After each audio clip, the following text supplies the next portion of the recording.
I'm going to tell you about my project on patient innovation, a project that the team developed, which is a platform for patients of chronic diseases to share their solutions. For that, and for the process of creating that, I'd like to first tell you a little bit how we created that, how we got that. You know, if I ask you about all these products, what do they have in common? Products as different as, you know, the World Wide Web, many healthcare services, the whiteout, the Post-it, the mountain bike. I mean, do you see anything in common? Well, if you think about the sources of innovations for all these products, you will see that in the very beginning there was a user. There was actually a need.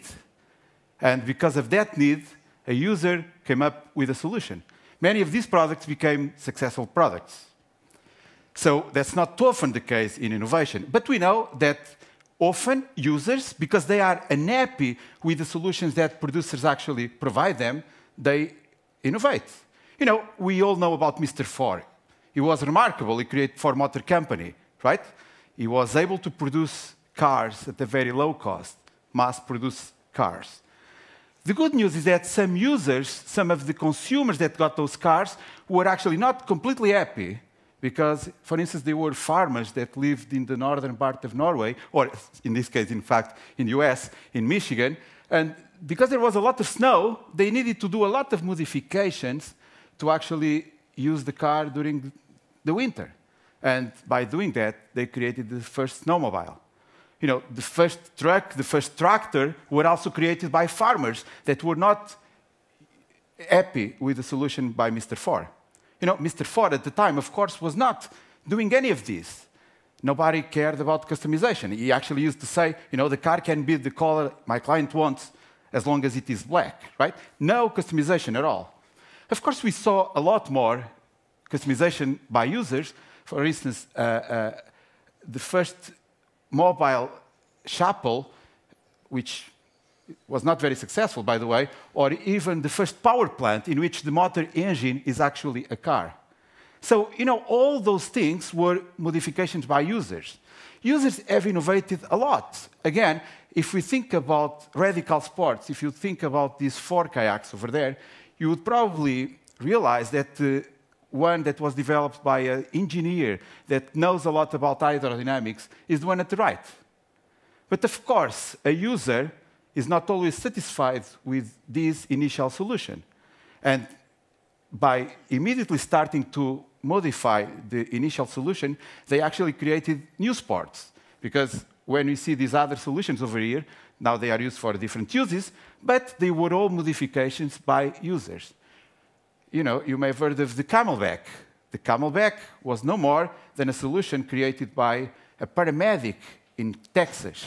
This guy realized that when we was going out with his kids for a lot of outdoors, he was not very comfortable. He was taking a normal backpack, putting a lot of drinks in the same backpack, and this was not very comfortable. Then he realized, well, in the hospital I have those plastic bags that typically people don't use for Coke and orange juice, but for body liquids. And in fact, if I adapt some of those to the normal backpack, I can create a new product. So, you know, all these examples have nothing to do with healthcare, as you, of course, can see, right? But are just examples of the sort of research that we did and we do in terms of trying to find the sources of innovation and trying to understand what's the role of users in developing new solutions, new products, new services. Like, you know, this stroller over here, again, developed by a mother that had a baby, and because she used to jog, and now she couldn't because of the baby, she had to develop a solution for herself. You know, for a long time, we were doing research on this, trying to understand if, in fact, the need was the mother of inventions. And, you know, it makes sense to say that the need is the mother of inventions, and if that's the case, maybe we can find a lot of innovation in places of high need. So we start understanding the role of users in developing economies, in developing new solutions. And for instance, this is the case of something that we studied that was just published, the beginning of mobile banking in the Philippines. You know, the Philippines is a very big archipelago, 7,100 islands. It's a lot of islands. It's also a very poor country. People over there live on average with less than $2 per day. What's remarkable is that 80% of these people have a cell phone. Well, a similar percentage is also what they called unbanked, meaning they don't have access to a bank. Really meaning that sometimes for you to go to a bank, you actually need to take a day trip to another island to go to a bank. So it's not very comfortable. It makes a lot of sense that in a place like this, in a place of high need, a user actually developed mobile banking. That was 20 years later introduced in the US, in Canada, in many different places. So let me tell you the true story of a kid that lived with his parents in the southern part of the Philippines and then moved to Manila. He got a job in Manila, it started making money, and the poor kid wanted to send some of his money back to the parents. Well, he couldn't because the parents didn't have a bank account. So he actually had to develop a solution for these important needs. He realized that in Asia, in many places in Asia, including in the Philippines, people could actually buy airtime, as we do in Europe as well, and also sell airtime, which means you run to a kiosk and sell to the lady, well, I have 50 hours of conversation, but I need to have lunch. So would you mind removing the airtime and giving me some money? So, without knowing, he actually started developing a simple solution for people to transfer money, because what he did was to, instead of charging his phone, he started charging the parents' phone, and the parents were in the island, in the farm, and would get a text message saying, you know what, you just got another 50 hours of phone conversation, of airtime. And if the parents wanted the money, they would run to a kiosk. But guess what? After a while, people didn't necessarily need the money. So people start, having the savings in airtime. And savings in airtime became a big deal. And at some point, airtime was the main currency of the Philippines. It was so remarkable that people were even negotiating in airtime. Maybe a cow is 50 hours of conversation and the farm is 200. I don't know. So because companies, in particular the operators, the phone operators saw that, they start developing simple solutions for people to actually transfer airtime. And what you see over there is just, my student, Paul van der Boer, wanted to buy one of these necklaces for his girlfriend, and the way we paid for this was by using the cell phone. The lady's in front of you, she gives you her cell phone, and you put the number, you put the amount that you want to transfer, and in 2 seconds this is done. Lots of payments are done like that, in a place of high need. And what's the point? The point is, yes, if the need is the mother of invention, going to places of high levels of need, it's actually good, right? It's a good place for good innovations. So, we knew a little bit about this, and we always thought that one place where users could not really do much was healthcare, because people here deal with their own health. Well, think about patients in particular. Well, can they really innovate? Well, at some point, we met Mr. Taylor Goldsworthy. Mr. Taylor Goldsworthy in 1992, or actually in 2002, went to the doctor and he told him, and this is not very technical, but you could die. And in fact, what could happen here is that your aorta can explode at any moment. And this is not good news, right? You go to a doctor and the doctor tells you you may die sooner than you expect. And if the need is the mother of invention, knowing that one is going to die is probably a strong incentive to do something about it. I mean, what he did was exactly that. He went home, he took all the paperwork that he could from the doctor, and he did this in England. He started developing the valve that you see over there. It's actually not a valve, it's a support for the aorta. And making a long story short, what he did was something remarkable. He saved his own life. After producing this, he walked to his doctor's office and said, "Doctor, I need now your help for me to actually put this in, because it's, don't do this at home, obviously, complex surgery to get to the heart and put this around the aorta." Well, actually, it's fun that I just got a message from him. He's going to throw a party next weekend to celebrate 10 years of using one of these. He saved his own life. He saved the lives of many others. And we met him, and afterwards we started bumping into a lot of examples of remarkable patients, people that suffered from chronic diseases, that had innovated for themselves. if you think about autism patients, you often see them being hugged, being actually squeezed by the parents. One of the things about getting the hug is actually the comfort from the pressure. It's not so much about the love that you get in a hug like that.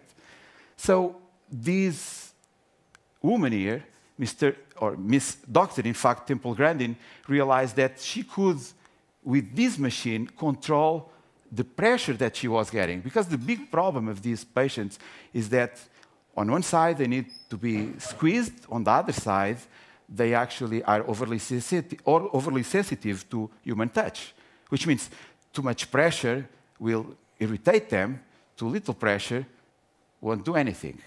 So now with this machine, which is still very controversial, she can actually get the pressure that she wants. And the examples never stopped. Mr. Amit Goffer from Israel, after a car accident, he got paralyzed. And he was good enough to actually develop the electronic trousers. A quadriplegic was the person that developed the solution that many people now use. And after him, we met Mr. Herb Kern. Herb Kern, who's now 103 years old, discovered seasonal affective disorder, a disease that is more common in northern countries. What he realized, in fact, was that you would get depressed some days of the year. And for 15 years, he was collecting data. He was marking the calendar, today I am depressed. And after 15 years, he started understanding that there were some patterns there. And the days in which he was depressed were those days in which there was no sunlight, no natural light. Well, with this in mind, he started experimenting with artificial light, because obviously he could not turn the sun on, but he could turn big lights in front of him. Pedro, yeah. Interrupt for a second. The light in here, there's no natural light. And I think we're all feeling some seasonal affective disorder. So I propose everyone stands up, finds someone near them, and gives them a hug. That is my proposal. Please all stand up. The person you're closest to, give them a hug. Who do I hug? Hello. I'm offering. And give more people if you feel like it. So I'm the only one that is not getting any egg, I understand. Give them some hugs. Give the man some hugs. Pedro, come here. Give the man some hugs. Okay. Please, give the man some hugs. Thank you. She needs a hug. She needs a double hug. Double. Okay. Very good. I know we all feel better now. Yes. So, Mr. Herb Kern was feeling much better because of his artificial light, and he was so happy with this discovery, because he actually discovered a new disease, but also a solution for the disease, that he decided to share the news with the National Institute of Mental Health in Washington. He thought, those PhDs that are all doing research about depression will get very excited with what I found. Guess what? He sent a report with 15 years of data to the National Institute of Mental Health, and he was ignored. Nobody cared, right? Nobody was really interested because he's not a specialist. He's just a patient. What do patients know about their diseases? They don't have any degree, a PhD or MD, anything. It's very interesting because later someone finally got interested, a guy called Norm Rosenthal. He was the one that gave the name. Norm Rosenthal is a medical doctor, and he actually is very honest in his book when he says in the first chapter that the only reason, the first chapter is called My SAD Story, My Seasonal Affective Disorder Story. The only reason why I got interested in this case is because I realized that I had the same symptoms. After moving from South Africa to Minnesota, I could relate very well with this patient. The point is, often these patients face a lot of resistance. We don't care, right? We are not used to, listen to patients for solutions, listen to users in general as sources of innovations.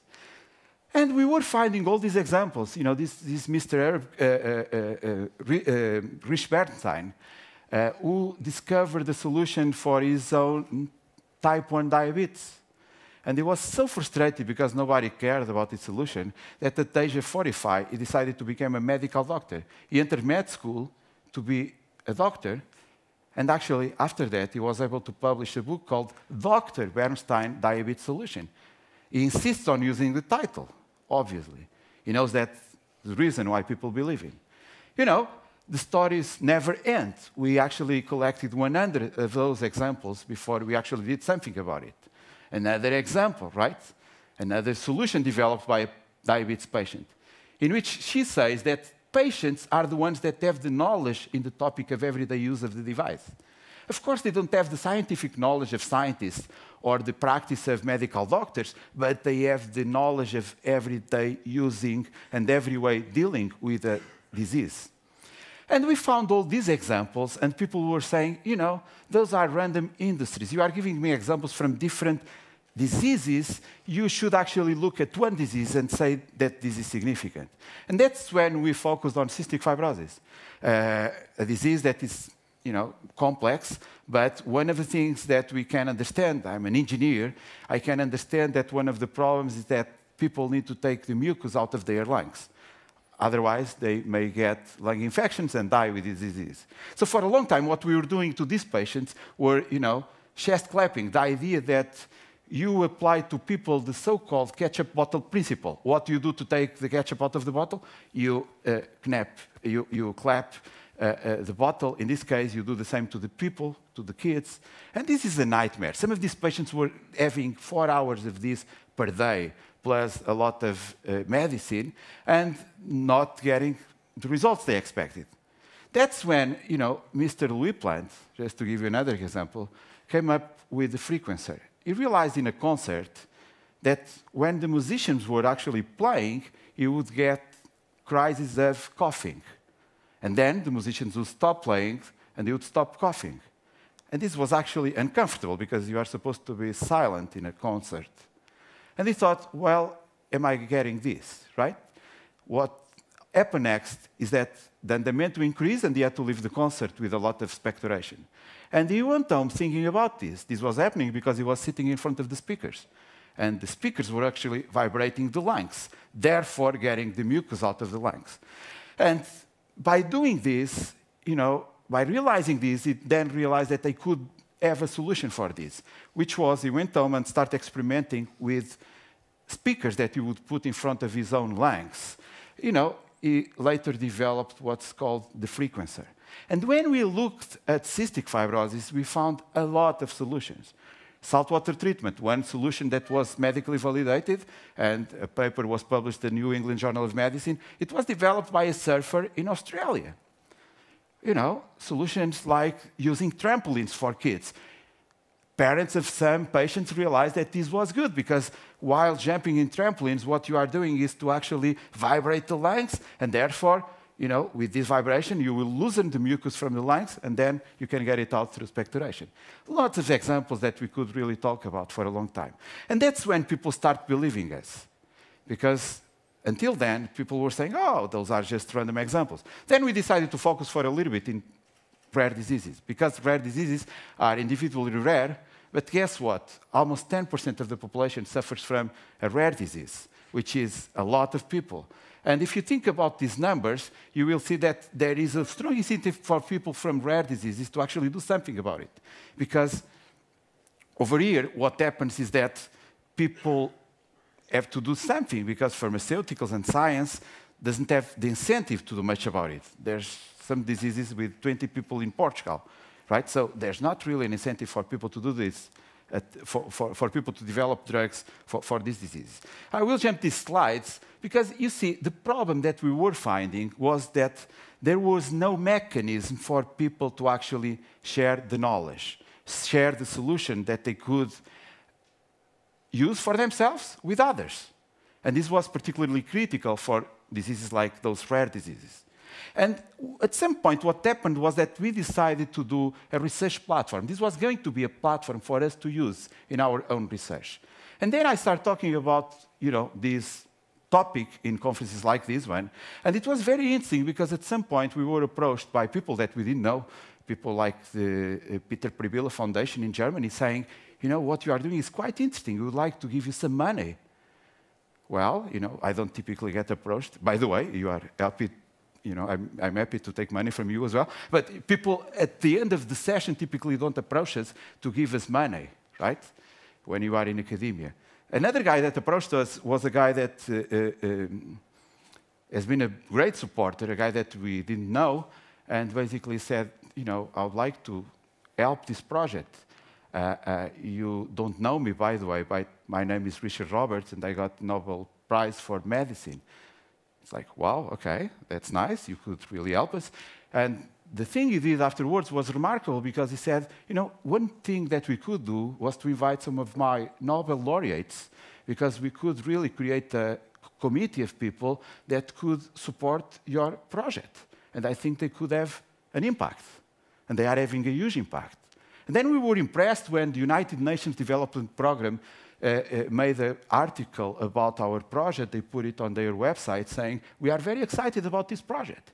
People were actually pushing us to do more than a research platform, but then more than that, to actually do a platform that could help patients out there. And we did it. We did this platform that was launched 2 months ago in Lisbon. And since then, we have received all sorts of endorsements from the 5 continents. You know, patient associations in Australia, in Malaysia, in Serbia, in Brazil, in the US, in Portugal, in the UK. Not yet from Norway, by the way, but we'll fix that. Were interested in supporting our project. You know, people like Richard Roberts, a Nobel laureate, or Eric Van Ippel, a very prestigious professor from MIT, actually the father of youth in innovation, are among the supporters and the members of the advisory board. That includes several Nobel laureates, like Aaron Shishanover from Israel, another Nobel laureate, or a guy that is not yet a Nobel laureate, Bob Langer, but it will be almost for sure. He owns 1,030 patents. 1,030 patents is probably more than most of us in this room, or even altogether, right? So these people are remarkable, or other people that are not on that group in the advisory board, but like the director of the Media Lab at MIT, and lots of other remarkable people were approaching us to support our team. And this is our team in Lisbon, and the team that actually involves people across different disciplines. For instance, it was very critical for us to start talking with medical doctors. And we actually have now a chief medical officer who's sitting in the audience. And, you know, all these people are contributing to the project in a way that we couldn't really anticipate. And I wanted to tell you a little bit about this experience because this is the process of coming from a pure research initiative into, in this case, a non-profit platform for patients of chronic diseases to share their solutions. And this is happening now. This is just in the beginning. But I think we can actually do something quite remarkable out of this, maybe with your help as well. So if people around here are interested in helping us, we have students in the audience, we have researchers in the audience, we need your help. We are actually having a meeting after this with someone here at NTH that is not NTH anymore. This was NTH when I was a student here, but now it's NTNU, right? And all your help is welcome. We are going to launch soon what we call the Patient Innovation Award, which is an initiative to recognize patients that have developed solutions to save themselves in the very beginning, but also to save the lives of many others. So thank you so much for your attention, and we need your help.